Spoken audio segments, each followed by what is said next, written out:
as loss and damage negotiations stalled today in Egypt, leaders from EOS's G7, 7 and least developed countries held a joint press conference demanding the agenda item be elevated to a matter of priority. Ryan Beatrice was at the media briefing. Ryan, we understand the press conference had some unexpected guests as well.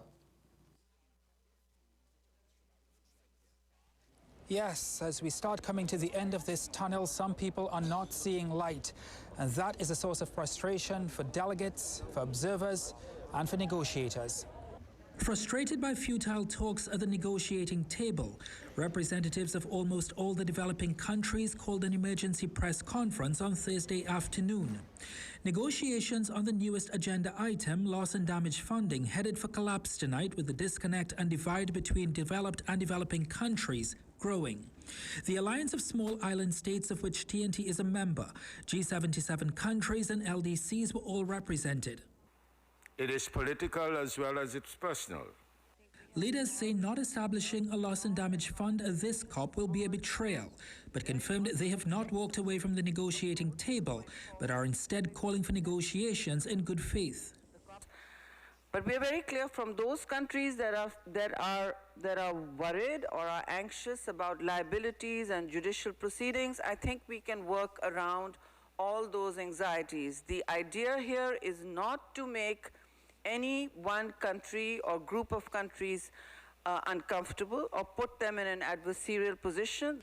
And with negotiations on a knife's edge, UN Secretary General Antonio Guterres flew back into Sharm El-Sheikh, pushing officials to make decisions at the 11th hour. No one can deny the scale of loss and damage we see around the globe. The world is burning and drowning before our eyes. People united will never be defeated. The people united.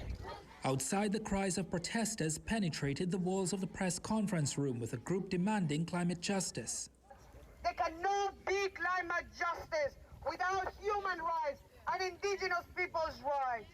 There would be little more than a call for negotiators to be open-minded about the needs of small island states for loss and damage funding, and a reluctance to call out the nations that are not on board. The lives of people in small island development states are no more or less valuable than the lives of the people in developed countries. Let us make that clear. Minister, who's frustrating the process? I don't think that there's any particular country frustrating the process. I think that is the kind of inertia that has existed for too long. The conference is scheduled to end on Friday, with no agreement in sight. That's right. Ultimately, we should be wrapping up here tomorrow. I mean, CNC3 has the World Cup rights. In footballing terms, this conference is headed for extra time into the weekend.